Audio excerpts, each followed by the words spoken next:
बृहस्पति देव की कथा। प्राचीन काल में एक बहुत ही निर्धन ब्राह्मण था। उसकी कोई भी संतान नहीं थी। वह नित्य पूजा पाठ करता, परंतु उसकी स्त्री बहुत मलिनता के साथ रहती थी। वह न स्नान करती और न किसी देवता का पूजन करती। प्रातःकाल उठते ही सर्वप्रथम भोजन करती, बाद में कोई अन्य कार्य करती। ब्राह्मण देवता बहुत दुखी रहते थे। वह पत्नी को बहुत समझाते, किंतु उसका कोई परिणाम न निकलता। भगवान की कृपा से ब्राह्मण की स्त्री की कन्या उत्पन्न हुई। वह कन्या अपने पिता के घर में बड़ी होने लगी। वह बालिका प्रातः स्नान करके भगवान विष्णु का जप करती। वह बचपन से बृहस्पतिवार का व्रत भी करने लगी। पूजा पाठ समाप्त कर स्कूल जाती तो अपनी मुट्ठी में जौ भर कर ले जाती और पाठशाला जाने के मार्ग में डालती जाती। वही जो स्वर्ण के हो जाते तो लौटते समय उनको बीनकर घर ले आती। एक दिन वह बालिका सूप में उन सोने के जौ को फटक कर साफ कर रही थी। तभी उसकी माँ ने देख लिया और कहा, हे बेटी, सोने के जौ को फटकने के लिए सोने का सूप होना चाहिए। दूसरे दिन गुरुवार था। उस कन्या ने व्रत रखा और बृहस्पति देव से प्रार्थना करके कहा, हे प्रभु, यदि मैंने सच्चे मन से आपकी पूजा की हो तो मुझे सोने का सूप दे दो। बृहस्पति देव ने उसकी प्रार्थना स्वीकार कर ली। रोजाना की तरह वह कन्या जौ फैलाती स्कूल चली गई। स्कूल से लौटकर जब वह जौ बीन रही थी तो बृहस्पति देव की कृपा से उसे सोने का सूप मिला। उसे वह घर ले आई और उससे जौ साफ करने लगी, परंतु उसकी माँ का वही ढंग रहा। एक दिन की बात है, जब वह कन्या सोने के सूप में जौ साफ कर रही थी, उस समय उस नगर का राजकुल वहां से होकर निकला। इस कन्या के ऊपर सोने के सूप में जौ को साफ करते देखकर वह उस कन्या पर मोहित हो गया। राजमहल आकर वह भोजन तथा जल त्याग कर उदास होकर लेट गया। राजा को जब राजकुमार द्वारा अन्न जल त्यागने का समाचार ज्ञात हुआ तो अपने मंत्रियों के साथ वह अपने पुत्र के पास गए और बोले, हे बेटा, तुम्हें किस बात का कष्ट है? किसी ने अपमान किया अथवा कोई और कारण है? मुझे बताओ, मैं वही करूंगा जिससे तुम्हें प्रसन्नता। राजकुमार ने अपने पिता की बातें सुनी तो अब बोला, मुझे आपकी कृपा से किसी बात का दुख नहीं है। किसी ने मेरा अपमान नहीं किया, परंतु मैं उस लड़की के साथ विवाह करना चाहता हूँ जो सोने के सूप में जौ साफ कर रही थी। यह सुन राजा आश्चर्य में पड़ गया और बोला, अरे बेटा, इस तरह की कन्या का पता तुम ही लगाओ। मैं उसके साथ तुम्हारे विवाह अवश्य ही करवा दूंगा।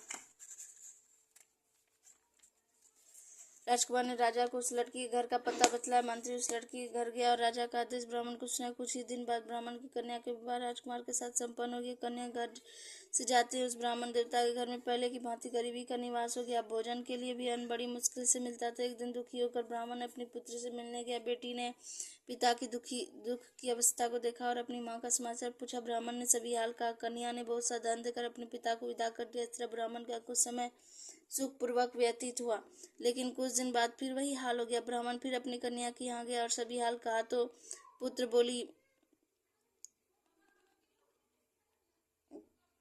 कन्या ने बहुत सा धन देकर अपने पिता को विदा कर दिया। इस तरह ब्राह्मण का कुछ समय सुखपूर्वक व्यतीत हुआ, लेकिन कुछ दिन बाद फिर वही हाल हो गया। ब्राह्मण फिर अपनी कन्या के यहाँ गया और सभी हाल कहा तो पुत्री बोली, हे पिताजी, आप माताजी को यहाँ लिवा लाओ, मैं उन्हें वह विधि बता दूंगी जिससे गरीबी दूर हो जाए। ब्राह्मण देवता अपनी स्त्री को साथ लेकर अपने पुत्री के पास राजमहल पहुंचे तो पुत्री अपनी माँ को समझाने लगी, हे माँ, तुम प्रातः काल उठकर प्रथम स्नान करके विष्णु भगवान का पूजन करो तो सब दरिद्रता दूर हो जाएगी। परंतु उसकी माँ ने उसकी एक बात नहीं मानी। वह प्रातः काल उठकर अपनी पुत्री का बच्चा जूठन खा लेती थी। एक दिन उसकी पुत्री को बहुत गुस्सा आया। उसने एक रात एक कोठरी से सारा सामान निकाल दिया और अपनी माँ को उसमें बंद कर दिया। प्रातः उसमें से उसे निकाला तथा स्नान करा के पूजा पाठ करवाया तो उसकी माँ की बुद्धि ठीक हो गई। उसके बाद वह नियम से पूजा पाठ करती और प्रत्येक बृहस्पतिवार को व्रत रखने लगी। इस व्रत के प्रभाव से उसकी माँ भी बहुत धनवान हो गई और बृहस्पति देवता के प्रभाव से स्वर्ग को गई। वह ब्राह्मण भी सुखपूर्वक इस लोक का सुख भोग कर स्वर्ग को प्राप्त हुआ। इस तरह कहानी कहकर साधु देवता वहां से लोक हो गए। धीरे धीरे समय व्यतीत होने पर फिर बृहस्पतिवार का दिन आया। राजा जंगल से लकड़ी काटकर किसी शहर में बेचने गया। उसे उस दिन और दिनों से अधिक धन मिला। राजा ने चना गुड़ आदि लाकर बृहस्पतिवार का व्रत किया। उस दिन से उसके सभी क्लेश दूर हुए, परंतु जब अगला गुरुवार का दिन आया तो वह बृहस्पतिवार का व्रत कर भूल गया। इस कारण बृहस्पति भगवान नाराज हो गया। उस दिन उस नगर के राजा ने विशाल यज्ञ का आयोजन किया तथा अपने समस्त राज्य में घोषणा करवा दी कि कोई भी मनुष्य अपने घर में भोजन न बनाए तथा आग भी न जलाए। समस्त लोग हमारे यहाँ भोजन करने आए। इस आज्ञा को जो न मानेगा उसको फांसी की सजा दी जाएगी। राजा की आज्ञा अनुसार राज्य के सभी वासी राजा के भोज में सम्मिलित हुए, लेकिन लकड़हारा कुछ देर में पहुंचा, इसलिए राजा उसको अपने साथ महल में ले गए। जब राजा लकड़हारे को भोजन करा रहे थे तो रानी की दृष्टि उस खूंटी पर पड़ी जिस पर उसका हार लटका हुआ था। उससे हार खूंटी पर लटका दिखाई नहीं दिया। रानी को निश्चय हो गया कि मेरा हार इसी लकड़हारे ने चुरा लिया है। उसी समय सैनिक बुलवाकर उसको जेल में डलवा दिया। जब लकड़हारा जेल खाने में गया तो बहुत दुखी होकर विचार करने लगा कि न जाने कौन से पूर्व जन्म के कर्म से मुझे यह दुख प्राप्त हुआ, और उसी साधु को याद करने लगा जो जंगल में मिला था।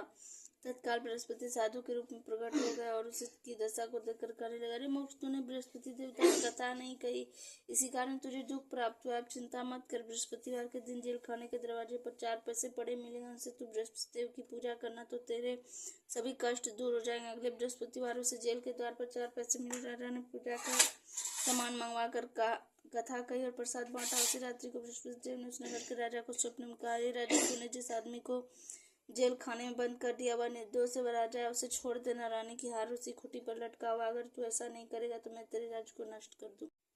राजा प्रातः काल उठा और खूंटी पर हार टंगा देखकर लकड़हारे को बुलाकर क्षमा मांगी तथा राजा के योगी सुंदर वस्त्र आभूषण भेंटकर उसे विदा किया। गुरुदेव की आज्ञा अनुसार राजा अपने नगर को चल दिए। राजा जब नगर के निकट पहुंचा तो उसे बड़ा ही आश्चर्य हुआ। नगर में पहले से अधिक बाग, तालाब और कुएं तथा बहुत से धर्मशालाएं, मंदिर आदि बने हुए थे। राजा ने पूछा कि यह किसका बाग और धर्मशालाएं हैं। तब नगर के सब लोग कहने लगे कि यह सब रानी और दासी द्वारा बनवाए गए। राजा को आश्चर्य हुआ और गुस्सा भी आया।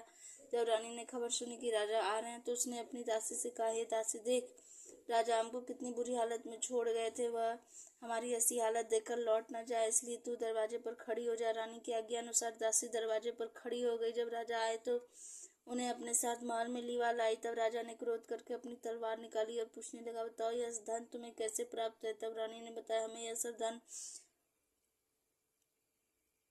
बृहस्पति देव के व्रत के प्रभाव से प्राप्त हुआ। राजा ने तब निश्चय किया कि 7 रोज बाद तो सभी बृहस्पति देव का पूजन करते हैं, परंतु मैं रोजाना दिन में 3 बार कथा कहूंगा तथा रोज व्रत क्या करूंगा। बृहस्पति देव का पूजन कर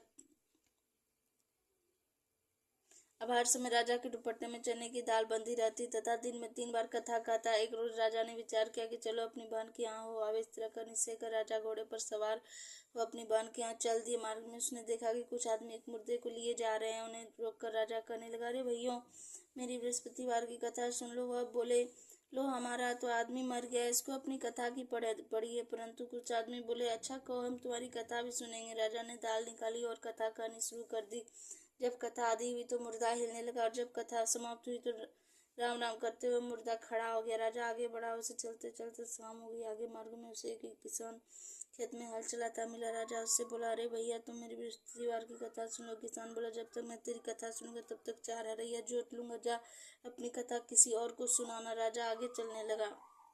राजा के हटते ही बैल पछाड़ खाकर गिर गए तथा किसान के पेट में बहुत जोर से दर्द होने लगा। उसी समय किसान की माँ रोटी लेकर आई। उसने जब यह देखा तो अपने पुत्र से सवाल पूछा। बेटे ने सभी हाल बता दिया। बुढ़िया दौड़ी दौड़ी उस घुड़सवार के पास गई और उससे बोली, मैं तेरी कथा सुनूंगी, तो अपनी कथा मेरे खेत पर ही चलकर कहना। राजा ने लौटकर बुढ़िया के खेत पर जाकर कथा कही, जिसके सुनते ही बैल खड़े हो गए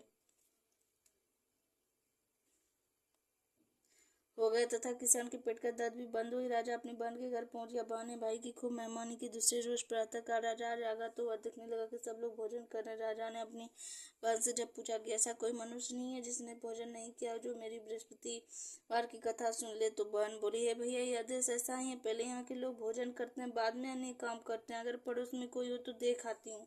ऐसा कहकर बहन देखने चली, परंतु उसे कोई भी ऐसा व्यक्ति नहीं मिला जिसने भोजन न किया। वह एक कुम्हार के घर गई जिसका लड़का बीमार था। उससे मालूम हुआ कि उसके यहाँ 3 दिन से किसी ने भोजन नहीं किया। रानी ने अपने भाई की कथा सुनने के लिए कुम्हार को कहा। वह तैयार हो गया। राजा ने जाकर बृहस्पतिवार की कथा कही, जिसको सुनकर उसका लड़का ठीक हो गया। अब तो राजा की प्रशंसा होने लगी। एक दिन राजा ने अपनी बहन से कहा, हे बहन, मैं अपने घर जाऊंगा, तुम भी तैयार हो जाओ। राजा की बहन ने अपनी सास से अपने भाई के साथ जाने की आज्ञा मांगी। सास बोली, चली जा, परंतु अपने लड़कों को मत ले जाना, क्योंकि तेरे भाई को कोई संतान नहीं होती है। बहन ने अपने भाई से कहा, हे भैया, मैं तो चलूंगी, परंतु कोई बालक नहीं जाएगा। राजा ने कहा, जब कोई बालक नहीं चलेगा तब तुम जाकर ही क्या करोगी।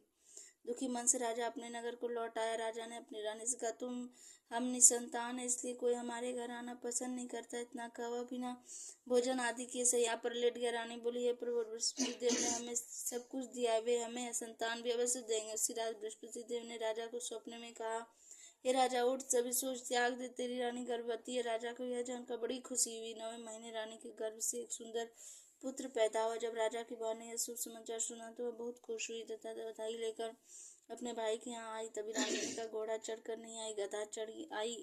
राजा की बहन बोली, भाई मैं इस प्रकार ना कहती तो तुम्हें औलाद कैसे मिलती। बृहस्पतिदेव ऐसे ही जिसके मन में जो कामनाएं रहती है सभी को पूर्ण करते हैं। जो सद्भावना पूर्वक बृहस्पतिवार का व्रत करता है एवं पढ़ता है अथवा सुनता है और दूसरों को सुनाता है, बृहस्पतिदेव उसकी सभी मनोकामना पूर्ण करते हैं। बृहस्पतिदेव उनकी सदैव रक्षा करते हैं। जो संसार में सद्भावना और सच्चे हृदय से बृहस्पतिदेव का पूजन करते हैं उनकी सभी मनोकामनाएं इसी प्रकार पूर्ण होती है। जैसे रानी और राजा ने बृहस्पतिदेव की कथा का गुणगान किया, उनकी सभी इच्छा बृहस्पतिदेव ने पूर्ण की। मनुष्य को जैसे उनका मनन करते हुए जयकार करना चाहिए। बोलो बृहस्पति भगवान की जय, बोलो विष्णु भगवान की जय।